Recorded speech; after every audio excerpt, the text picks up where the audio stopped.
Hello, everyone. Good morning, and welcome to another Brew and Activate.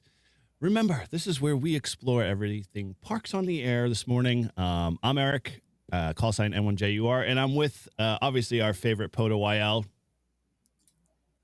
How are you, Shannon?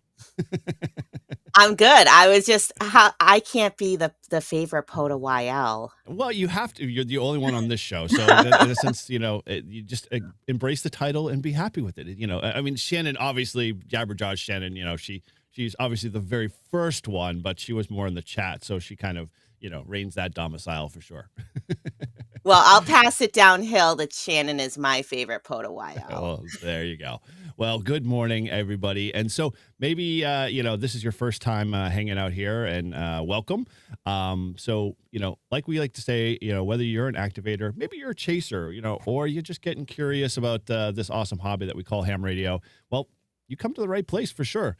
So each week we like to share the good, the bad, the downright interesting stories. I mean, POTA is an awesome hobby to be in, and ham radio in general too as well. But more so, we are diehard POTA folks. We love to talk about the hobby. We love to talk about POTA. We love to talk about our activations, our radios, our gear, and we don't, put any of the stops in, with this show. So we're going to get into some awesome stuff today. I'm sure there's some really good things that you hopefully will glean from this episode today. But we like to talk about tips, tricks, challenges, highlight the fun, quirky moments, and all of that makes POTA so freaking awesome. I don't know about you. All right. So as always, I say grab your favorite tea. Shannon's already ran out to her favorite Dunkies and picked up her ice there. And so let's get comfy and dive into it. So let's see. I see a bunch of people in the chat. It's always good to see everybody as well. Managing a couple of things here. So Shannon, you're doing a wonderful job with the chat there. Thank you so much. But good to see you there. Todd, Bearded, Shane, Chris and Radio Life. Good morning, sir. Quite a bit of few folks in here. So it's definitely good to see everybody this morning. Everybody's up bright and early. So we got some really interesting stuff to talk about today. So let's kind of start off with, as we always like to, we'll get into the POTA Minute first.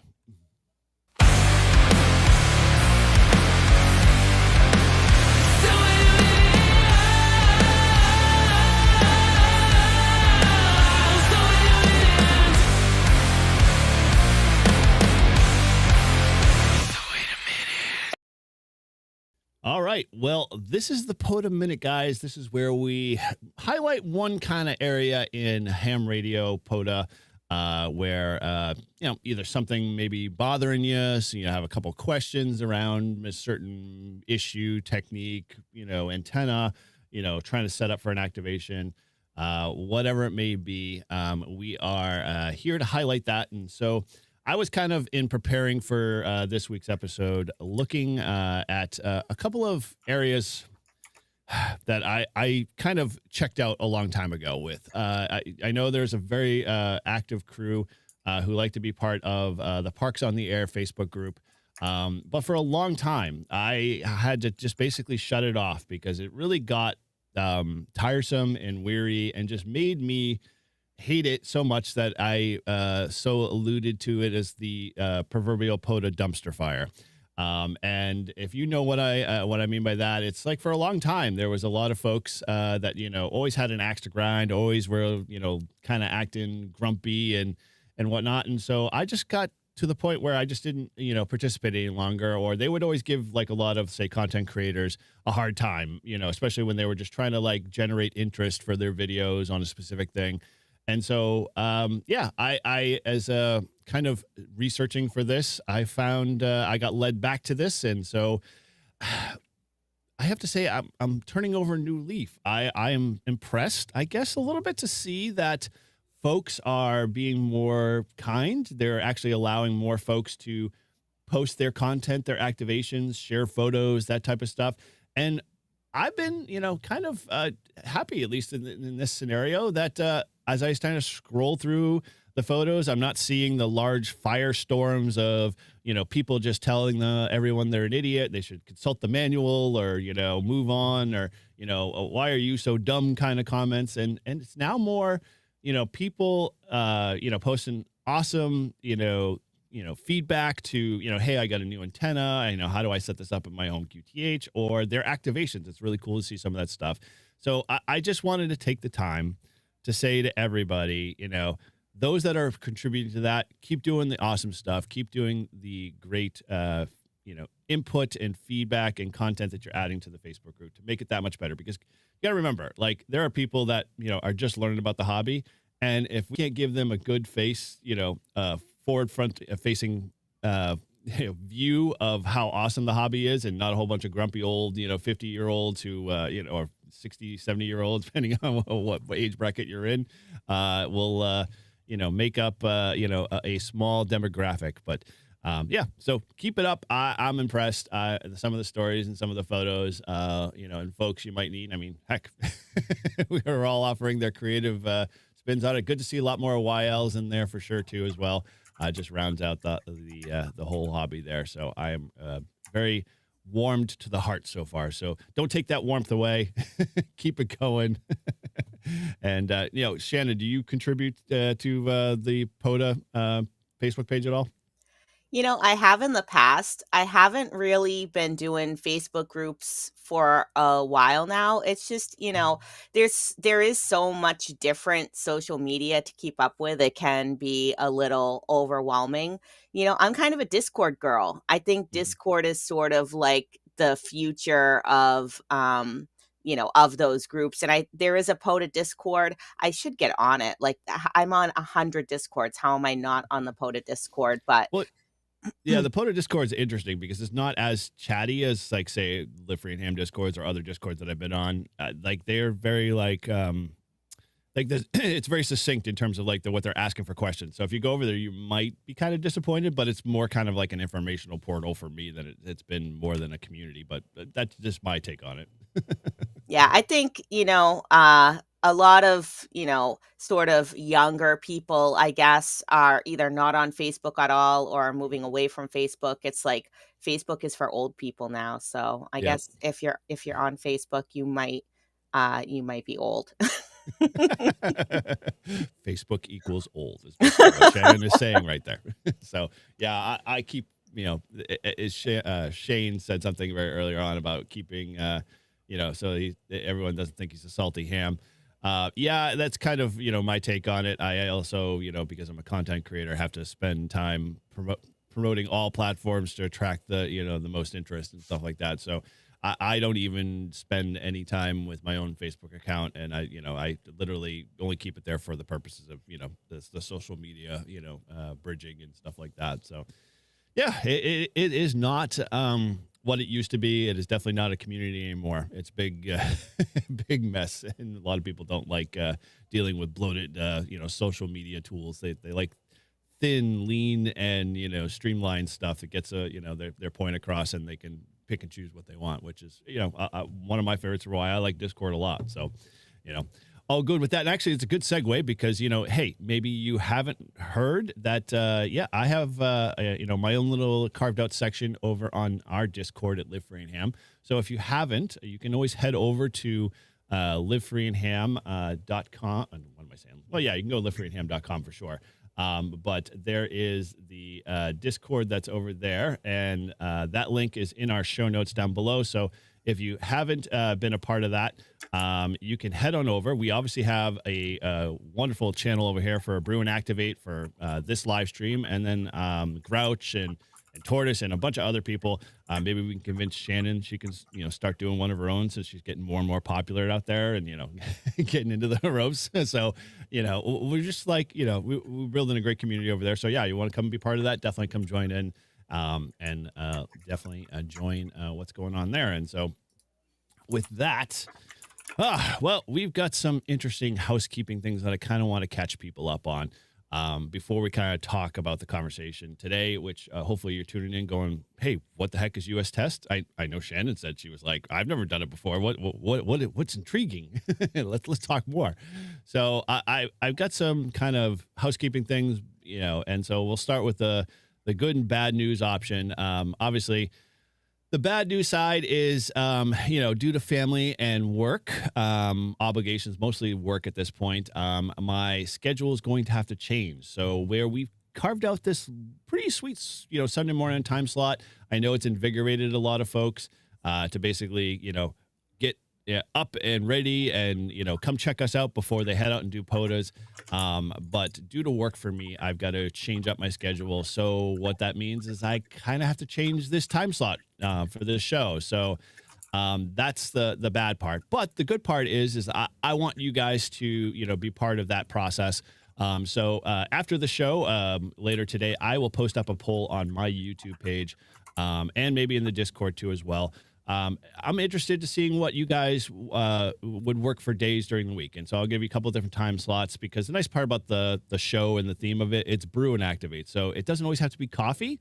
It can be, other, drinks of choice because, it kind of goes hand in hand. And so we could always do in evening hours or middle of the day type stuff. So I'm going to throw out a bunch of different options for my schedule where it opens up, and hopefully that aligns with Shannon and what's going on with her. And so we can definitely, keep this train rolling because I know I'm enjoying it, having some fun here.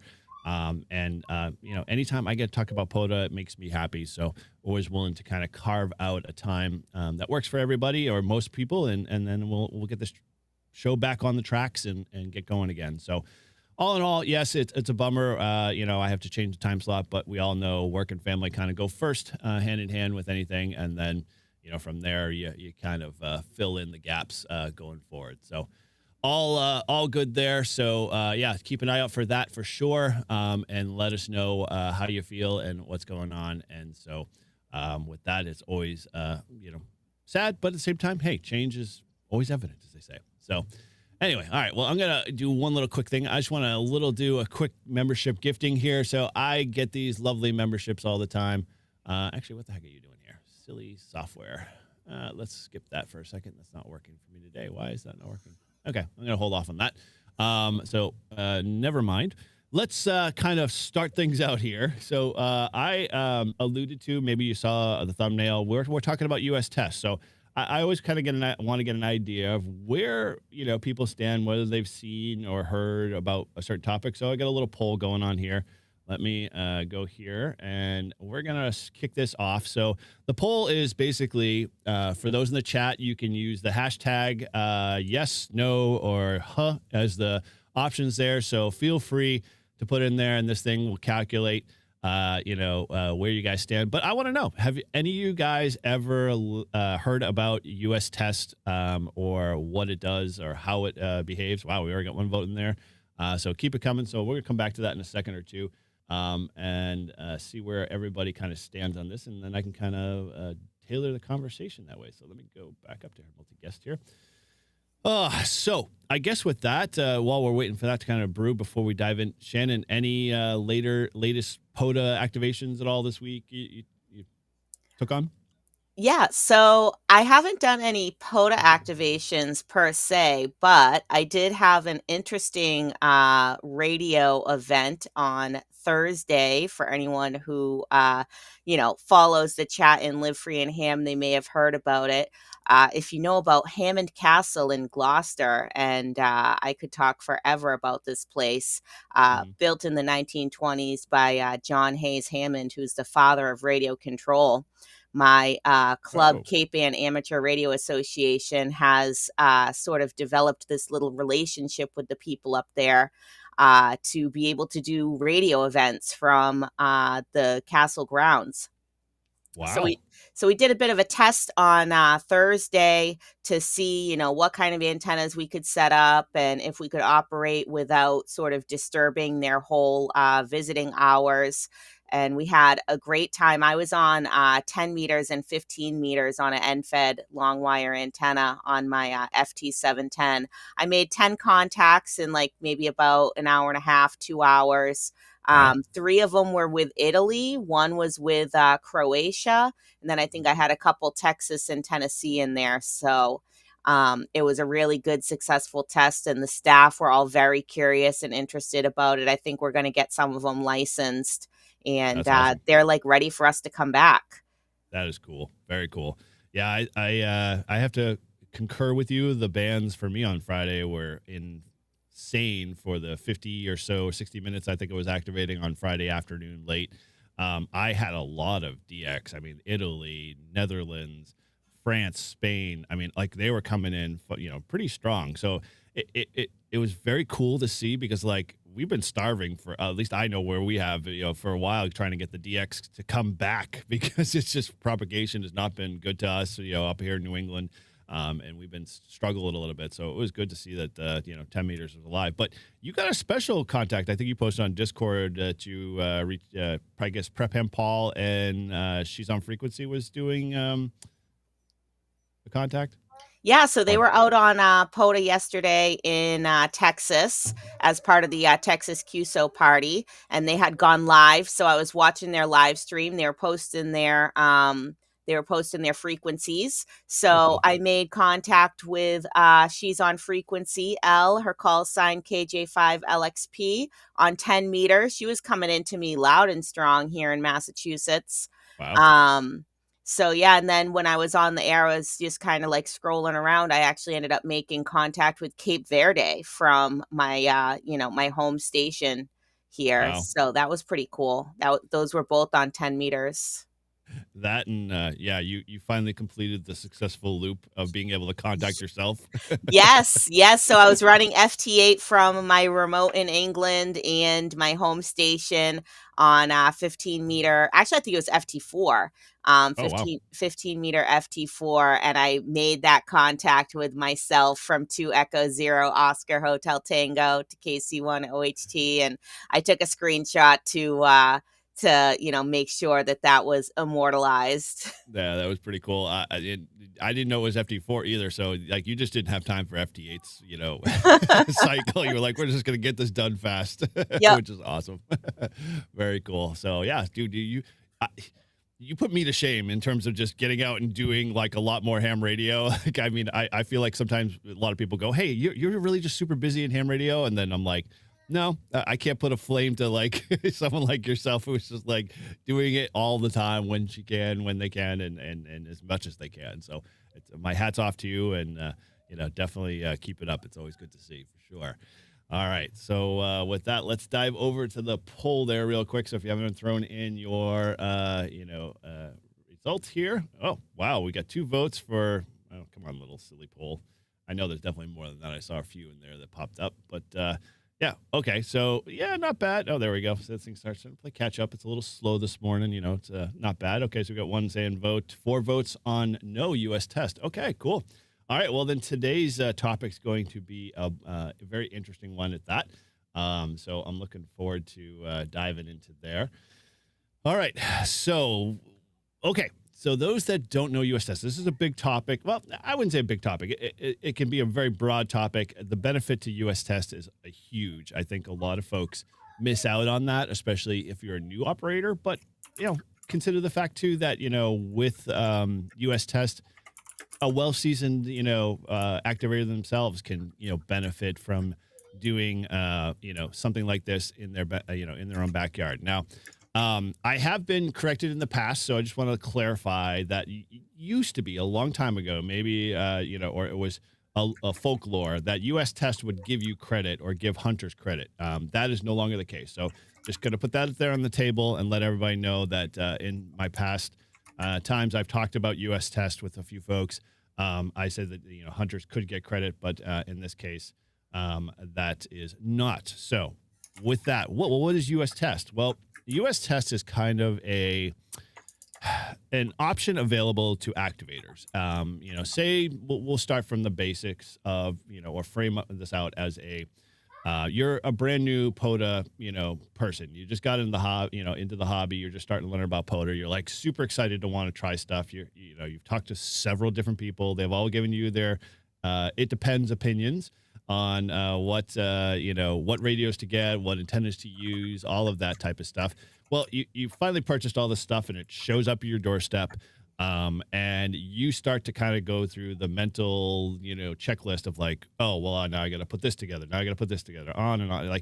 And so you prepare to put everything in a box, or you prepare to put everything in a kit or whatever in a bag, and you're scrambling. And then you're like so focused, like myself a lot, so focused on getting to the site and being like, okay, I'm ready to do whatever. And then lo and behold, what happens? Murphy's Law strikes. You forget the connector, or you forget the coax. I've seen Tortoise, who's not in the chat this morning, I don't think. He's gone to an activation site. He brought his mat antenna tuner. He brought the wire antenna. He brought the radio, but he forgot the coax. I mean, Todd's in the chat. He drove all the way out to Vermont one time, and lo and behold, he left the coax at home. So, you can't like drive down to your local, electronics store these days any longer and pick up yourself a nice long, length of coax and get back to it. So US test is, we'll say lifesaver to us activators to give us a couple of ways to be able, from our home QTH, set up our POTA like the way, we would like to, and then try it out and run it through its paces and go through the process. So I want to kind of highlight, and we're going to talk a little bit, I got like 10 specific reasons why you'd want to do a US test. And this doesn't, it's not a one and done thing. You as an activator can do this a couple of times through, out your life, or say you got a new setup. Like I know I have a beach specific setup. I've got my typical POTA bag setup. I've got my content creator POTA setup where I bring all my content, gear with me too as well. And then I've got several antenna bags, so forth and so on. So we've all accumulated this like kind of stock supply of things that we can kind of grab and go and stick in our bags and go. But, why not take that extra step and put together a more well-oiled, unified kit? And so we're going to talk about the 10 reasons I think that, US test is always important for you as a, activator, and where, you can benefit from doing this, a couple of times, one time, setting things up, and go from there. So let's head on over to the whiteboard here this morning. So we're going to do a little school session here. So, all right, reason number one, starting from one here. So let's paste that in there. All right, let me know if the text is too small there, because this is always one of those things. First, number one is the reason why I think you should do US tests at your home QTH is obviously testing your equipment and the reliability and finding faults in your equipment. We all know that we all hate certain radios for certain menu systems. We won't name names. But everybody is always, like, oh, I wish I understood my radio more. I wish I had time to kind of set it up. Well, this is a perfect reason to sit down in front of your radio, get it all laid out, get it all hooked up, and kind of work through the issues. I mean, do we have loose connections? Maybe your battery, crimps aren't great for your power poles. Maybe you got some bad wiring or chafed wiring, or, maybe the connection to the radio is like just really, really loose and you didn't know it. Well, that's one simple way you can catch that without having to ruin your activation when you're out in the field. Now, that shouldn't deter you from building the ultimate, repair kit when you go out in the field, but at the same time, it can help you build that repair kit better because then you have all the parts and pieces that, you need for that certain activation. The benefits, kind of go beyond that. You can deal with all the faults that kind of happen, your coax, having too much RF feedback on it, or the low, basically your antennas, properly not connected because you've got too many gender changers to go from BNC to SO239 or whatever. But it's really just one way to confirm that your equipment, your radios, your batteries, your laptops, all of those things are all working depending on what modes you're running. Because, we all hate going out to a field and having to say, hey, I suffered from a bad, activation. So, yeah, number one, always make sure your equipment's working well and you know it well. All right, so number two here, let me paste that in there, is power management and battery health. How many people, and I will, name my name because I'm that person, have gone out to an activation to only realize that you didn't charge your battery where you plugged in last night, but you thought it was plugged in, and then you walked away from it and you didn't confirm, and it didn't charge overnight, and you threw it in the bag thinking, hey, everything's all great. And you get out to the field and you have like less than 4% on your lithium ion battery, and in the crapper, and the whole entire activation shot, and you're like, oh, all that work for nothing. Well, power management is important. I mean, all of us try to do a good job with solar and all of those capabilities, and they, if you're like me, I don't haul all that out to the field with me if I'm doing like a short activation, just because it's just too much work. But I think, from a standpoint of being able to manage your batteries better, making sure that the longevity, because it's kind of funny, because like, I don't know about you, Shannon, maybe you have the, this same mindset. Like, you buy these lipo bioenno batteries, the whole 100 amp hour batteries, or even 20, 25 amp hour batteries. And you just use them because you're looking at the lifespan on these batteries, and there's like 1,000 cycles or something ridiculous. So it's way off in the distance. And you're like, yeah, that battery will last me forever. Well, you're 4 years into the activation. Have you started to feel or sense that your batteries aren't performing as the way they should? I don't know. I have a 100 amp hour LifePo battery that I just get off. I got it off of Amazon. Maybe I probably got it like last October, so it's probably only like a year old, and that thing's still going like a champ. And Still going? people laugh when they, when I open up my trunk and I have this ginormous battery back there. But you know what? I don't want to have to worry about running out of battery, because I Yep. feel like that has happened to me with smaller batteries. Yeah. And, I'm like, I say go big or go home. The buy once, cry once kind of, methodology, which is a good methodology, but can, really hurt the wallet hard depending on how bad the solution is and what you kind of struggle with. So, yeah, it's definitely a good point. I mean, I don't know if I'm ready for the lugging 100 amp hour. Now, 100 amp hour is not super heavy, especially the LiPo batteries, but, where I'm already carrying a lot of other equipment and gear and options, I'll go the smaller route and stick to 25 amp hour bioenno or something to that effect. And I find that I can get by if most of my activations I don't spend and you might be the opposite. I don't spend more than probably an hour or two doing them, primarily because of where I'm doing them and the time frames I'm in and traveling and stuff. So it's always kind of a get in, get it done and get out scenario. So 4 or 5 hour batteries, work well. But yeah, where you might be doing like the park you just mentioned, yeah, an 100 amp hour battery is important. I mean, even our 24-hour POTA, that was important. Exactly. And not to get too far off topic here, but in terms of carrying gear, what, the new thing is that you need to have a POTA wagon. Oh, no, no. It's already started. I was trying to avoid that. I was even to the point where I was like anti-Go box. Like, that was the big thing when Go boxes were out. Everyone's like, oh, put everything in a Go box, make it all look pretty, carry all these radios.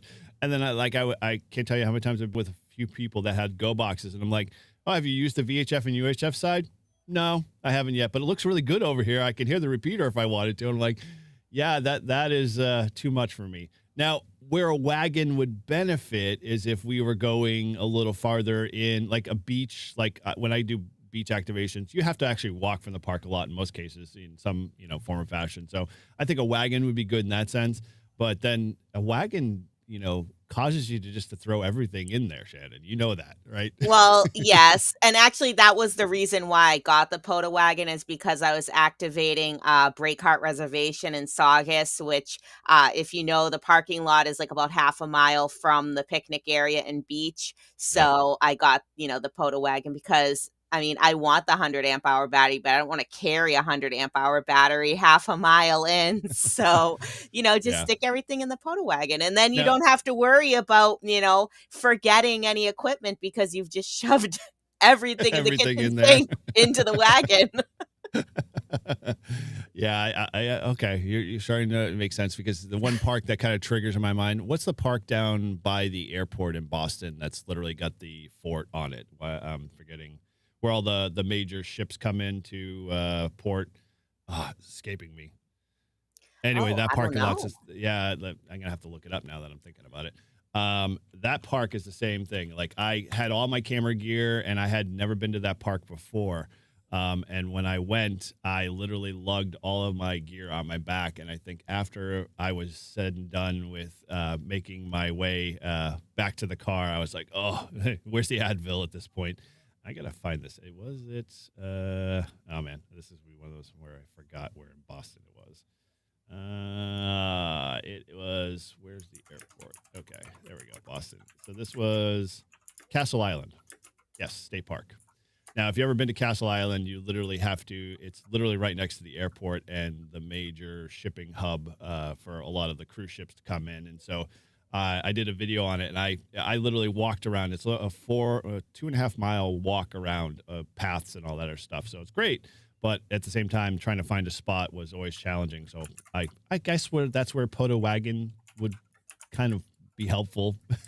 So, yeah, we're going to put a pin in that for right now because I'm not ready to get to that point in my life, but we'll go from there. So, yeah, battery health is always good to make sure that your battery is always topped off, maintained, and working as expected because yeah, you don't want to get stuck out in the activation mode and not be able to really know how your batteries perform. I in a US test, I actually the way I found out my battery worked, or how long my battery life lasted running both FT8 or running sideband was I did a US test and I confirmed that I could run about 2-3 hours, full duty cycle on FT8 without a problem at right around 80 watts. And then running at a full 100 watts, I was able to get about 4.5 hours on my battery, on my 25 amp hour Bioenno. So, it helps you kind of test some of that stuff without having to actually go out in the field and test, the crap out of it. Not that you can't, but in essence, if you don't want to have to haul it out, especially if you've got, an hour drive to the most nearest park, yeah, it can, wear on you fast. All right. So number 3 of our 10 items here is the one that I think is very well labeled is antenna sanity check. And what I mean by this is, come on, little window here. There we go. Make that a little wider for folks. That is important. Obviously, we can't do an activation without an antenna. How many times have you gotten a rough new antenna, say a Reliance? Reliance are one of my favorites. I don't do enough in terms of tuning that before I leave to go out any of activations. I'm like, I'll just go out to the activation and I'll spend 5-10 minutes. Well, 5-10 minutes doesn't mean 5-10 minutes trying to get an antenna tuned, especially if it's a wire antenna. And I did this just on my Friday activation recently. It's the shovel the pole all the way up to the top, get the SWR, realize it's too short or too long, bring it all the way back down. And you're constantly doing this up and down whole process. When if you were, using US tests as an example, you could easily do all that stuff at home. Your antenna would be tuned the way you expect it. It'd be in the space you want on the band. And it would help you solve a lot of the struggles you might have, especially if you just want to get out and activate. So, antenna matches are important. Making sure your SWR levels are great. making sure your feed line's in good shape, and making all of the typical connectors. How many of us carry around a little small bag of connectors because we all need certain changers from SO239 to BNC. Having all of those things kind of laid out beforehand, you can rest assured that you don't have to deal with it when you get out in the field. It'll just work. Mounting, my gosh, that is always a problem. How many of us have gotten out to the field with wire antennas and then forget to bring paracord? And how do you can't just drape it over the tree, branch always all the time. It's not one of those things you want to always, have to come up with a, kind of knee jerk, ad hoc solution. It helps you, round out your bag, I think, a little bit better. And then, I'm not a big fan of tuners. I know there are folks that love, tuners and bring them with them. Mats, the 101s, the Proles, all those great small little portable tuners. I happen to leave one in my truck as a backup. It's in the, one of the saddlebags in the bed. So those that have seen my truck video and the build out know that that's part of that. But yeah, I don't usually take that stuff out there because I like things that are quick resident, quick setup, and quick tunes. I'm a big vertical guy, if you haven't kind of figured that out. So, having all that in the field, making sure you have power meters, watt meters, that type of stuff within your solution. All that can be done at US Test. I mean, you can assess where your gaps are, what you think you need to add to your list, what things need to be improved upon in terms of making sure that that setup that you're going to take out in the field on a consistent basis is just working to your benefit. All right, so that's enough with the antenna stuff. I mean, we could get into a long crazy diatribe on all of the things that we could do better with antennas, but yeah, we've all had our moments and all share our stories for sure. So number 4 for us here is vehicle transport and readiness. And this is kind of generic in the nature of why I wrote it, but it kind of helps to think about this in a very, common sense approach.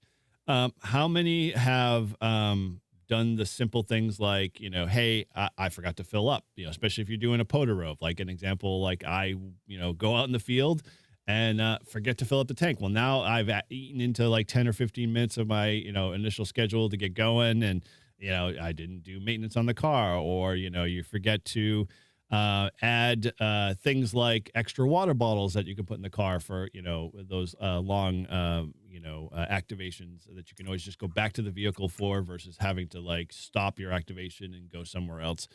Things like if you're, say, a hunter here in New England, and we all have our lovely winter weather, how many of us had a chance to test, all of your radial systems and your grounding, ground planes for, say, your ham sticks or your ATAS or all of those things? You should really kind of spend the time in the driveway doing, again, a US test to confirm that, you can make contacts on your radio setup in the truck, or maybe, you need to have a longer cable or, a pigtail for certain, devices to connect all that stuff up. Because in the wintertime, I don't know about you, and maybe Shannon, do you do a lot of winter activations at all? Yeah, depends on the weather, but if it's a winter activation, I kind of, activate from in the car. Okay, so it's always, yeah, you're very much a true New Englander. You, I am not pulling a radio out and trying to find a bench that I could dust, 6-8 inches of snow off, or deal with the cold, winter bitter chill. So yeah, making sure your car is comfortable. You have all of those things that would make creature comforts of an activation that more pleasant. So yeah, consider how you run your cables in the windows, how you keep the car running, because we all have, roughly modern cars. And I don't know about you, but like alternator wind sometimes can be an issue, especially when you want to run the heat and you don't want to look like one of those weirdos sitting in a parking lot with all your windows super fogged, because ice is forming on there and people are like, well, what are they doing in their car? Yeah, you don't want to be one of those folks. So yeah, making sure all of those things are definitely working and set up the way you like. And vehicles are important because they're going to become your base station for setting up in the colder months, or even in the summer times. Because I know, hey, you guys down in Texas And Arizona, your temps are super high, so I'm sure you're not like super excited to go activate per se outside when you can maybe activate from the air conditioning of your car if that's so place you choose. And there's kind of other things that they kind of pulled out of that didn't really kind of make too much sense for me. But like maybe you're a POTA guy and you use your vehicle as a place to store all that stuff. Double checking how you have it stored away, making sure that it stays dry. That type of stuff. Always good to make sure that you go through all of those steps. And then, actually execute on them. Like, hey, if I'm going to use an antenna tuner, if I go to the back of my truck and pull it out, do I have all of the components and can I do that in an actual, activation scenario? So yeah, play around with it. This US test can be very beneficial to all of us in the sense that it just kind of makes our activations that much more pleasant. And here's another tip. It's like, we all like to invite people to come along. We all want to be part of like that, hey, let's bring more people into the hobby approach. But if you haven't, remembered to bring your watt meter or remember to bring the right connector for your antenna, it can kind of ruin the whole activation a little bit because you sort of had to put some ham ingenuity around it, which is not a bad thing. But if you just spent a little time, maybe setting up the 2 days or 3 days before doing that type of test and then running through your equipment, it'll be just ready to go. And you can do, that activation without even thinking like, hey, this is going to turn out bad because at that point, the band propagation could be in your favor. I know it was for Shannon, a couple of days ago, myself as well. We want to take a high advantage of those moments because they come too few and far between, especially where the solar cycle is, and where we're getting into the low part of it. You just want to be prepared, as much as you can and test before you get out in the field. All right. This last one, this fifth, number 5 for me is, I put it in here just as a safety measure. How much know or do RF exposure and safety compliance? I won't raise my hand in that department. I don't think I've ever done an RF exposure test per se on my POTA setup. Based off of what I've seen people using some of the calculators, it's very minor, but you want to make sure that, when you're doing setups of your activations, when you do this in your own backyard, you don't have to put too much, but it's a good example of like, okay, when I put this antenna up, do I see, how this could trip somebody up or it can get in the way of a path or way of somebody's, not seeing the wire or not, getting involved in, being too close to a vertical antenna, or more so your radios are on a picnic bench and they walk by your coax and yank the coax because they trip over it, that type of stuff. How are we, spending a little time adding a little bit of safety just for those that are around us and those that, come up and ask, hey, what's going on? I actually, example, when I activated on Friday, I had a girl pull up right next to my truck, and I had my 10-meter mast up and my Reliance end fed strewn literally kind of from the top of the truck over kind of into the woods. And she started to make a beeline towards me and she didn't see the wire. And I had to like stop her for a second because I was in the middle of actually like activating. So I was putting RF out, just to kind of let her know that, hey, there's stuff in the way, just, don't worry about it. But that, didn't stop her from asking, more questions about what was going on and what this thing ham radio is all about and whatnot. So, just setting up a good environment and being able to test that out, especially when you can lay out all your equipment and not feel like you're in the middle of the fight, as they say, trying to figure out how to, create a safe environment. So, few folks have mentioned to me in the past, like, should I be grounding my equipment? I have yet had a solid answer on that, but I'm not one. And I don't know about you, Shannon, you're probably not carrying a grounding rod with you when you go out to activate, are you? No. Yeah. No, I'm not even grounding to the park bench at all. I mean, that is like kind of one of those things that's like, I'm not putting out that much power. I'm not putting out, bad equipment. So all in all, yeah, don't worry too much about the grounding aspect. Just get out and start activating and setting up your station minus sans grounding. All right. Number 6 for today is scheduling and operation planning. Now, this is, very business-like in its title, but it's kind of one of those things that I think is important that a lot of us don't think about when we're doing an activation. How many, like, and Shannon, let me ask this question. How do you have a flow in your head of how you set up your activation from beginning to end? Nope. Okay. So this is just proving my point. I appreciate that. Thank you for being honest.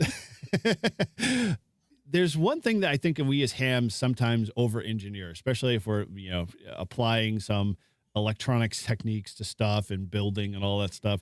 Ham One thing that radio we operators over engineering something. Whatever could you mean, Eric? no, nothing at all like that. Exactly.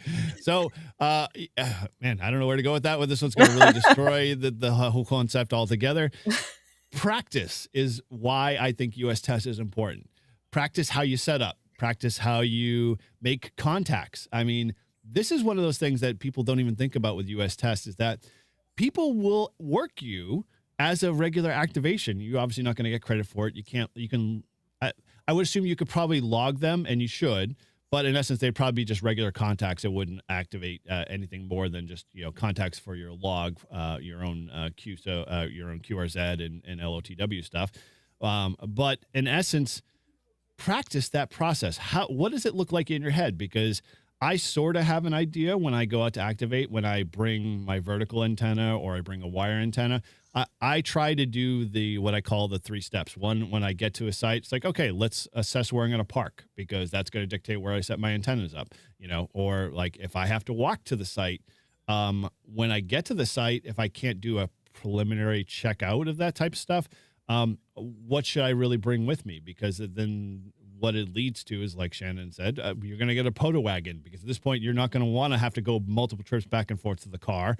And you're not going to want to carry several heavy bags on your back. So, helping lay that out at your home QTH makes things a little easier and a little less stressful because at that point you already know how to get your antenna gear set up. You know how to deal with changes or accommodations that you might need to when it comes to setting up, for trees and masts and that type of stuff, or your vertical, creating enough space for the ground radios.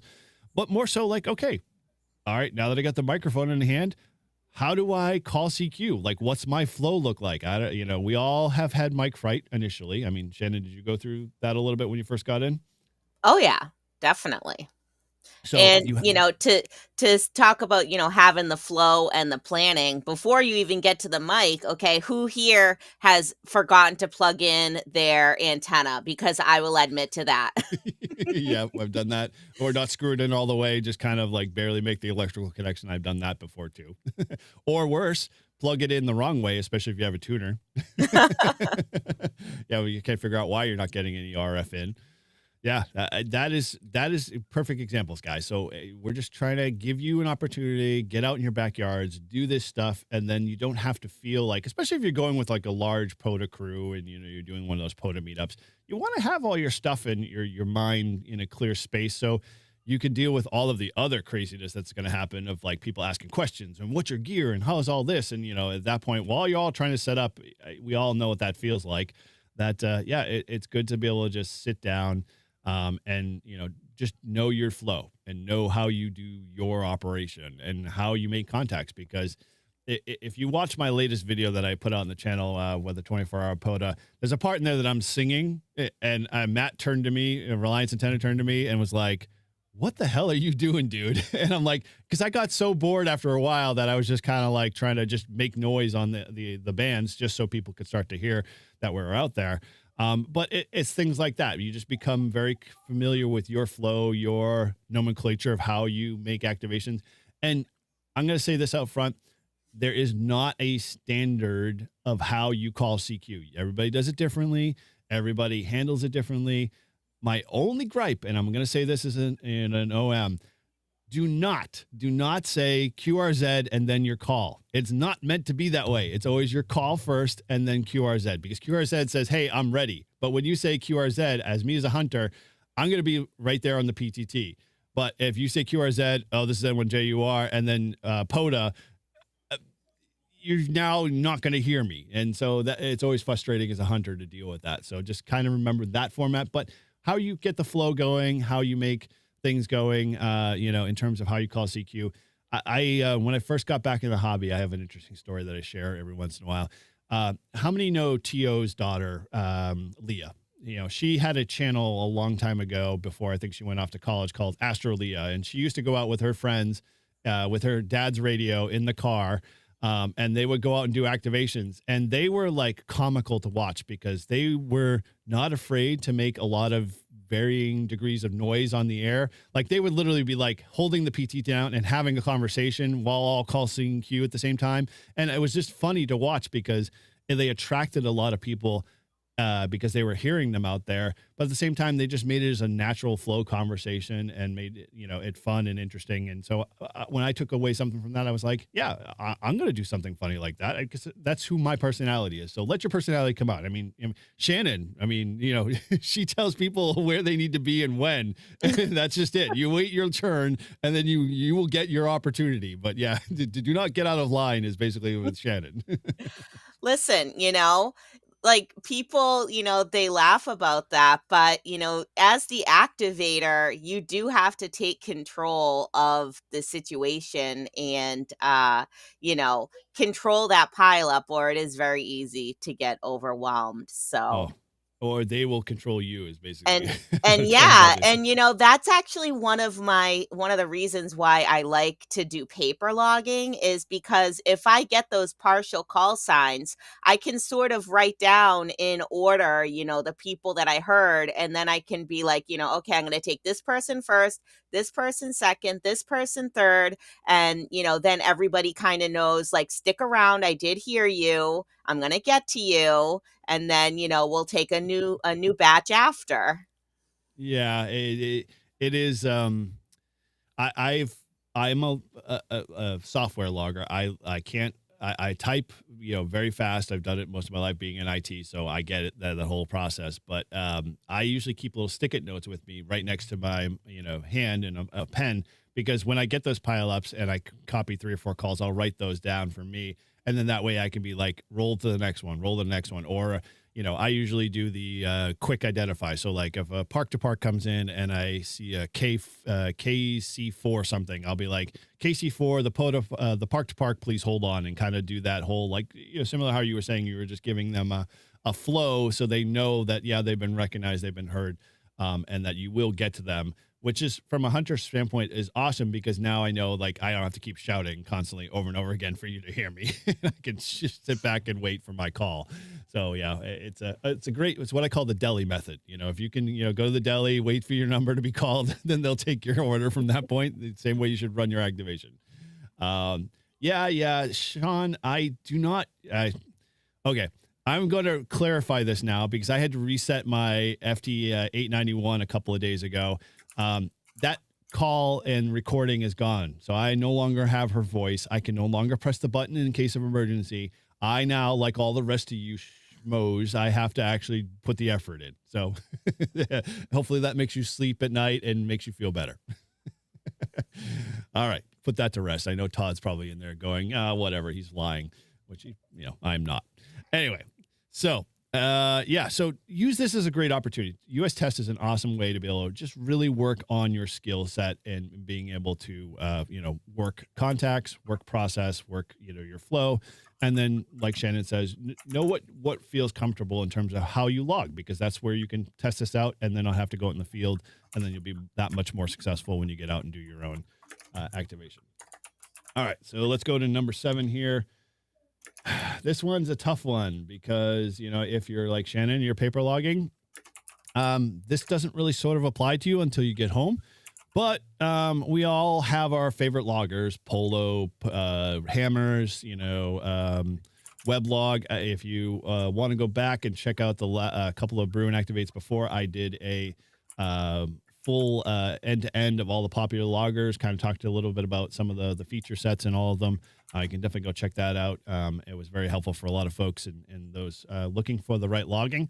But I would have to say, how many of us forget to do this step? I do it all the time. I've got an iPad that I charge all the time because it's part of my charging process.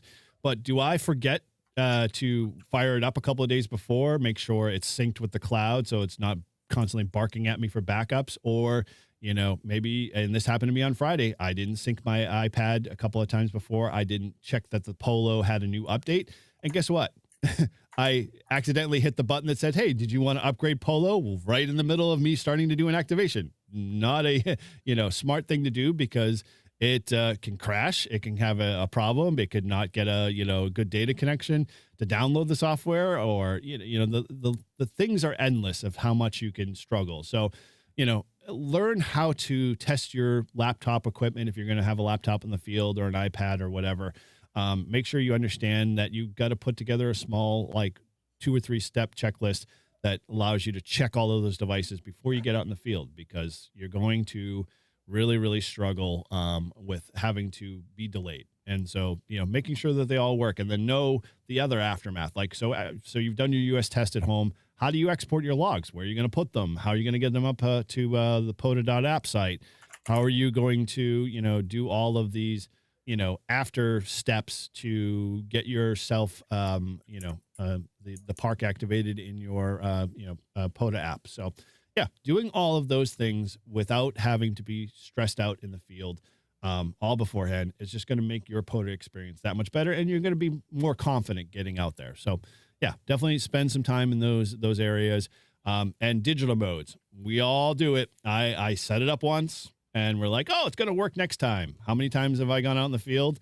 And FT8's no longer firing up, or FT8's, giving me some issues, or, causing you problems, or it's not talking to the radio any longer. And did you write down any of those, settings that you had to make sure that were right in the menu? Because maybe you changed them, or maybe you did like me, you rebooted and you wiped the config, and now you have to go back and set it all up again. So, yeah, all of those things are important to making sure that you definitely can have a successful activation. I mean, you don't do FT8 in the field, do you, Shannon? Yet? I have not done FTA in the field, no, but I can personally attest to the, the software and logging reliability and making sure that your computer is up to date and everything. When I did the 13 Colonies event and I was an operator for K2H, they required digital logs, actually. Oh So then boy. I was like, oh my gosh, how am I going to digitally log? So I do have like a Maestro Evolve 3, the Jankopotamus, but I Yep. hadn't used it for a long time. So then I'm scrambling around like, where did I put the charger for this thing? What is the password to get into it? Like, it needed to update Windows. So I went through all that literally the day before the 13 Colonies event. I thought I was going to have to buy a new computer. Oh gosh. So I got it uh, figured out though. well, and that's good. But at the same time, it's very probably super stressful on you at that point. You were like, I'm ready to just throw the towel in and be done. This is not worth it. All right. So we already talked about logging. So number 8 is safety operations and readiness. This kind of goes hand in hand with a little bit of the safety compliance stuff. But if you say you're going to do a POTA meetup, it's probably definitely, this doesn't per se dovetail into doing a US test, but like Shannon did, they went out as a club and they set up at the site just to make sure that, they weren't interfering RF wise. They weren't doing anything like that. If you get the opportunity to do something like that at the park beforehand, before your actual event, yeah, doing a US test is, you can obviously activate the park there because you're doing that. But if you wanted to do a setup of all of the multiple radios and everything else like that, and you didn't want to have to trudge out to the park because, say, the park's like an hour and a half away or whatever, having all of those things with the folks that you're going with, you can, feel pretty confident that you're doing, whether you're doing a multi-activator operation or you've got the appropriate, tools and, equipment in place, and they're all working and you have all the right cables, because I can't tell you how much I've borrowed the club's triplexer, but forgot to grab the second box that has all of the secondary, pigtails in it and that type of stuff. And so you get out there and like, well, how the heck do I hook up the, bandpass filters to the triplexer and then to the radio? Because I don't want to have to run 100 feet of coax in between each of these devices. And so things like that help definitely plan a larger event and get you going. Well, The here's other thing, something that yeah, go people ahead. may not think about is going along with safety is how many of us have a first aid kit in our Yes. POTA go bag or in our car? Even, something simple as, antiseptic wipes and some band-aids. Because I mean, Yep. if you're cutting zip ties or, clipping wires, like you might, accidentally cut yourself. Yep. Yeah, we all. I carry around a very sharp knife, and I have a nice long scar on my hand to prove that. Yeah, zip ties and bad placement of hands will cause nice blood flow. So, yeah, definitely doing that. And you actually just took kind of the the next point there, but that's totally fine. I love this. Obviously, the first aid kits are important, and having all of those components. But maybe you have to go to a park and depending on the park requirements, you might have to have a certain park permit or permission approval. I know when we did our POTA meetup last October, one of the park rangers, we were all going to go into the park, and the park ranger happened to be there, and they were like, no, you can't be in the park. But, because you didn't get the appropriate permits, for us to allow you in the park, you can do it in the parking lot. That's fine. So they were accommodating in that sense because they obviously didn't want to squash the whole entire event. But, doing a little prep work in that sense is, again, one of those great things, kind of falls into, helping, you get more tuned in to US test and that type of stuff. And then how many of us have spare fuses or battery cables or spare mics? Having all those in a small little separate bag is important when you're doing your US and being able, to plot that out when you're doing your US test. So think of that, and creating those small little things when you're not pressured is why I think US test is important, because that helps just me make my bag and my kits better. It helps make my experience better. It helps me be a little bit more calm and cool and educated because I know what my setup looks like and what it should have and not have and where my gaps are. So yeah, definitely always good to have operational readiness with that, and both on a large event scale and on a individual going out and activating. Again, this is why US test is so important, and a lot more people I think should be using it. So number 9, cost and time efficiency. Well, all of us have a very limited amount of time. A lot of us, do this hobby as, we'll say, an outlet because it just brings a lot of great joy. It's a lot of fun. It, kind of stretches us, makes us both prepared for emergencies, but more so just, it's a fun hobby to meet more people, get to, broaden our friend base and meet some great people across the pond, halfway across the United States, wherever, or even just in our local neighborhoods as we kind of activate. We all have had that experience where someone walks up and it's like, hey, what are you doing? And then you had those conversations. Well, with that, I would say 2 things. Obviously, by doing that US test, you cut down and you minimize some of the scrambling, some of the like, what do I do when XYZ is broken? Or what do I do when I don't have this? Or what do I don't have that? And it also helps you cut down having to troubleshoot, because guess what? If you can troubleshoot when you're in the comfort of your own home and working from your QTH doing US tests, then you can feel better whether or not that you've got the right connectors, you've got the best coax for your setup, you've got, how you can lighten your load, that type of stuff, on and on. So it kind of gives you a better use of your time and efficiency when you get out into the actual field. This can definitely help you get prepared for that and minimize. It won't fully eliminate everything, and don't take away when you leave these 10 items. Don't take away. It's like, oh, it's going to secure everything. You still will have problems, but you will still be able to recover from them faster because you've already kind of spent the time there and doing that. And with that, it can help you build checklists and stuff like that. I still have a little bit of a checklist that I keep with me that I post in my, storage charging station of all the things I need to make sure it goes into my bag, because sometimes I just get busy and I forget,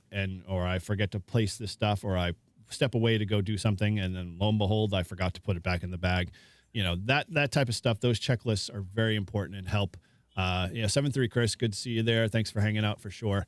It's definitely one of those great things there to, give yourself that leg up. And so last one, and obviously not the final one, but these are the 10 that I felt were the most important, is documentation, planning, and benefits. So I usually keep what we'll call it a journal. I like to document a lot of my activations. I have a note in my iPhone that I usually refer to and when I'm doing my activations. But that information I take back with me, and when I have a new antenna set up or I'm fooling around with a new configuration, or say I'm out in the field and I realize, oh, that radio, setting is not going to work for me, or the microphone gave me fits about the connectors, that type of stuff. I usually make a quick note, and I use that to come back, and then I test with US Test, and that helps me get my equipment back into shape.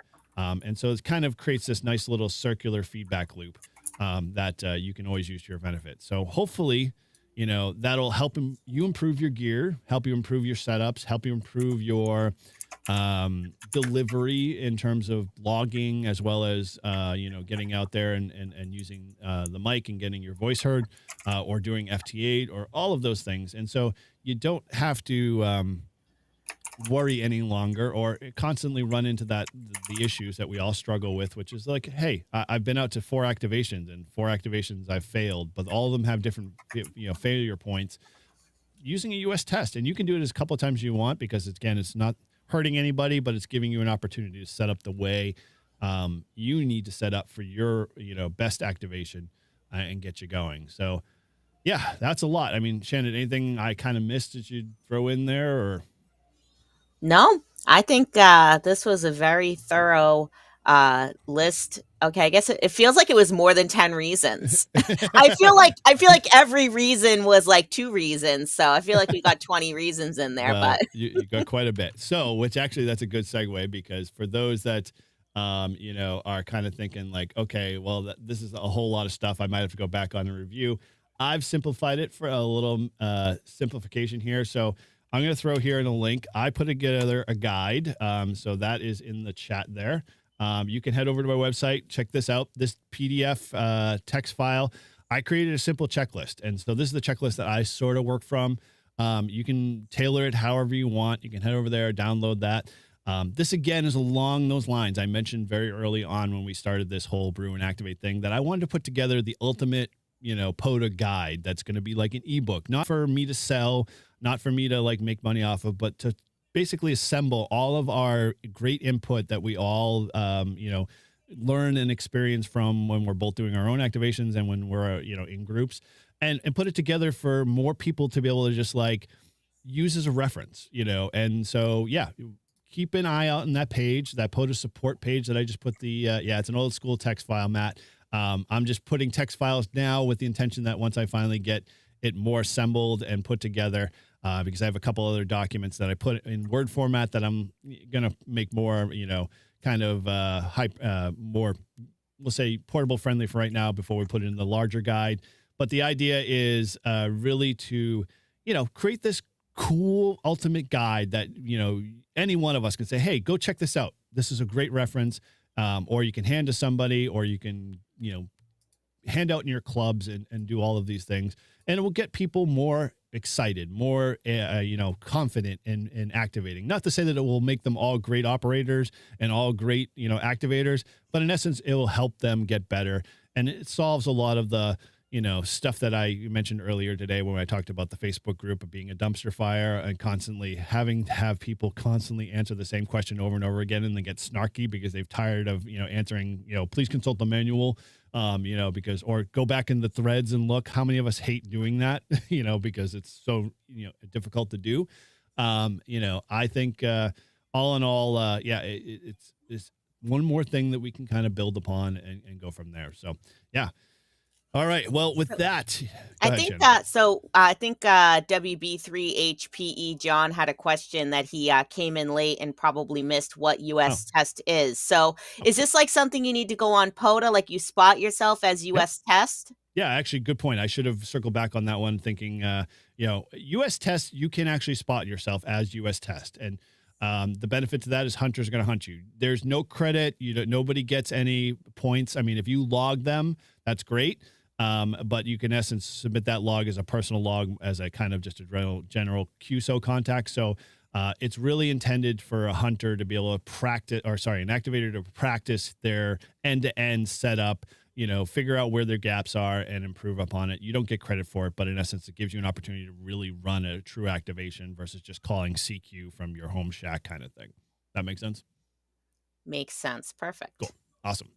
Cool. Well, I got to get you admin rights so you can star some of this stuff and get you more in the chat there. And I appreciate Shannon, taking command of the chat because I talk a lot and I've got a one-track mind a lot of times. I can't stay focused, and appreciate all the awesome feedback and everything there, guys.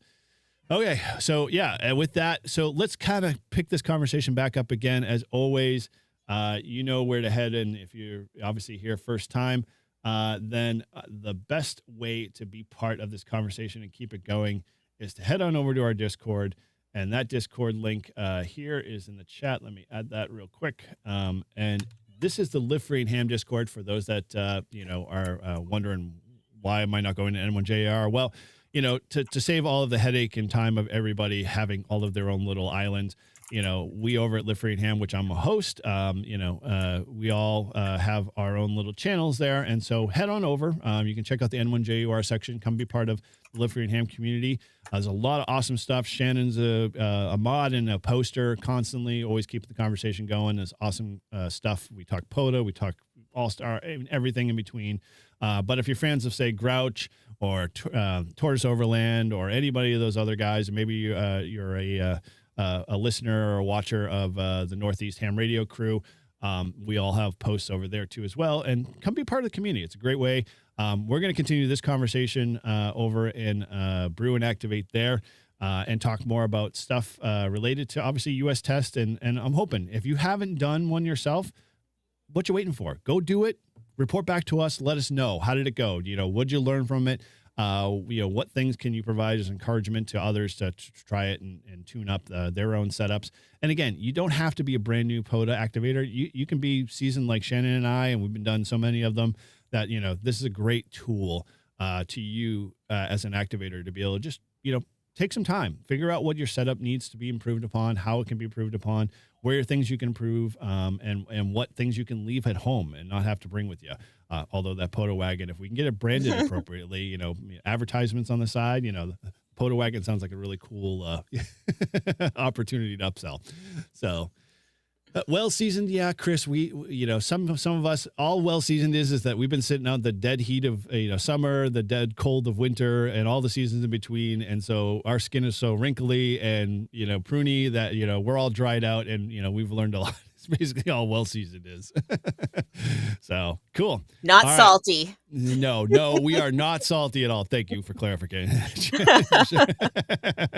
So, yeah. Okay. Well, as always, as Shannon posted in the chat, if you haven't, or if you enjoying all this content, hopefully you guys are. It's good to see so many in the chat today. I know your Sunday mornings are a little busy, but if you haven't, I'm just going to recirculate really quick on the idea that we're going to have to shift Brew and Activate a little bit because of work, life, and family. So I'm going to be posting in our Discord, and if you are not part of the channel itself, become a subscriber. I'll post a poll there. We're looking for a couple other options and times to get together. Maybe hopefully will work for Shannon because she's a great sidekick and she manages all the stuff that I keep putting off, and she just makes things so much better. It's always good to have someone to talk POTA who loves it just as much as I do. So yeah, we're going to pick another time slot. So this is kind of our last Sunday, because my job is going to dictate next Sunday that I'm not able to do this. So we'll be looking for another time slot. So put in and confirm, what you think would be a good time slot, and then we'll just shift it to that. And hopefully that works for Shannon and others, and we can keep this ball rolling because there's a lot to talk about in POTA for my friends that we are not going to run. This is one thing Shannon had said. She's like, aren't you going to run out of topics? I'm like, no, it's POTA. There's plenty to talk about. There's always something new and interesting. With that, it's fun because I want to learn and grow, and this is the best place to do that, I think. So, yeah, like, subscribe, hit that button, share this, let other people know that we're out doing this. And we will definitely keep everybody in the loop, and hopefully we'll find another time slot that works for everybody. And we are going to continue to just build this community because I am all about sharing more POTA content with you.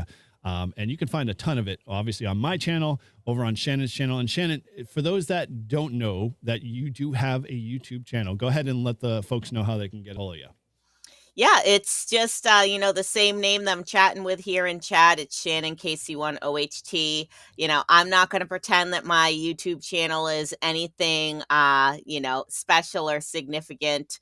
I don't have fancy thumbnails or, even weekly posts. I just sort of, take videos every once in a while and post them up there for friends and family. But, who knows? Maybe it could grow a little bit.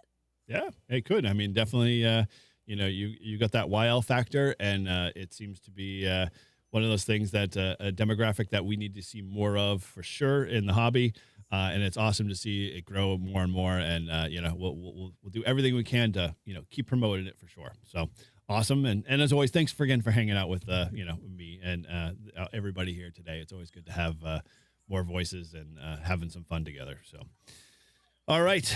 Well, with that, thanks again for tuning in to Brew and Activate. Hope you enjoyed all our stories, tips, and all the park adventures. So remember, whether you're activating or chasing, key is always to have what we say fun, and and we mean it.